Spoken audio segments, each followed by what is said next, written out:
তোমরা দেখতেই পেলে কত সুন্দর মুচমুচে হয়েছে। আমি ওভেন ছাড়া বাড়িতেই খুব সহজেই বিস্কুট বানিয়েছি। কিভাবে সেটাই তোমাদের সাথে শেয়ার করছি। প্রথমে 1 কাপ সুজি নিয়ে মিক্সিতে একটু ঘুরিয়ে আনলাম। দেখলে সুজিটা একদম সুন্দর মিহি হয়ে গেছে। এবার বোলের মধ্যে নিয়ে নিলাম। এবার ওই 1 কাপ সুজির সাথে হাফ কাপ চিনি, সেটাও আমি মিক্সিতে ঘুরিয়ে এনে চিনি পাউডার করে সেটাও বোলের সাথে মিশিয়ে নিলাম।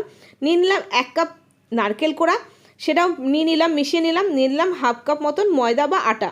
তোমরা আটা ময়দা যেটা ইচ্ছে নিতে পারো। আমি আটা নিয়েছিলাম। নিয়ে নিলাম একটু এলাচের দানা আর দিয়ে দিলাম 2 চামচ মতন সাদা তেল। এবার হাত দিয়ে সব কিছু ভালো করে আগে মিশিয়ে নিতে হবে। বেশ ভালো করে হাত দিয়ে সব কিছু মিলিয়ে নেওয়ার পরে অল্প অল্প জল ব্যবহার করে একটা ডো বানিয়ে নিতে হবে। সেক্ষেত্রে তোমরা আরও একটু আটা বা ময়দা কিন্তু নিতে পারো।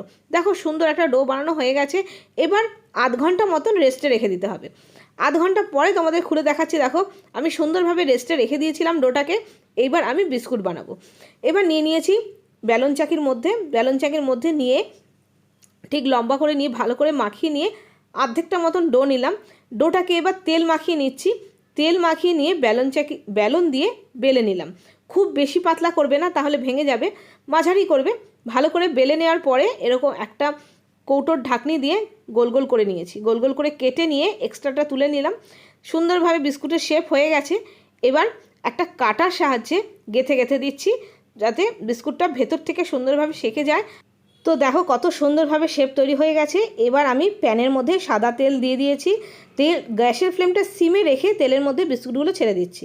এবার গ্যাসের ফ্লেমটা সিম করেই কিন্তু বিস্কুটগুলোকে একটু সময় নিয়ে ভাজতে হবে, তাহলেই কিন্তু মুটমুটে আর মচমচে হবে। দেখো এই সুন্দরভাবে কালার আসা পর্যন্ত ভেজে নিচ্ছি। দেখো বেশ উল্টে পাল্টে বারে বারে উল্টে পাল্টে দেবে, তাহলে সব দিক সমানভাবে কালার আসবে। এবার দেখো বিস্কুটগুলো কিন্তু সুন্দরভাবে ভাজা হয়ে গেছে।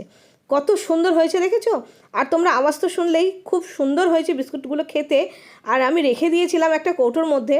প্রত্যেকে বাড়ির সকলে মানে খেয়ে এত খুশি হয়েছে, মানে অবাকই হয়ে গেছে যে ওভেন ছাড়া এত সুন্দর বিস্কুট বানানো সম্ভব। তো কেমন লাগলো জানিও। আমি তাই ভাবলাম তোমাদের সাথে আবার একটু শেয়ার করি। তো আমি সেকেন্ড টাইম আবার বানালাম। তো তোমাদের কেমন লাগলো এই সহজ বিস্কুটের রেসিপিটা অবশ্যই কিন্তু কমেন্ট করে জানিও। আর অবশ্যই একবার বাড়িতে বানিয়ে দেখো। তো আজকে এই পর্যন্তই। দেখা হচ্ছে আরও নতুন নতুন রেসিপির সাথে। Bye bye.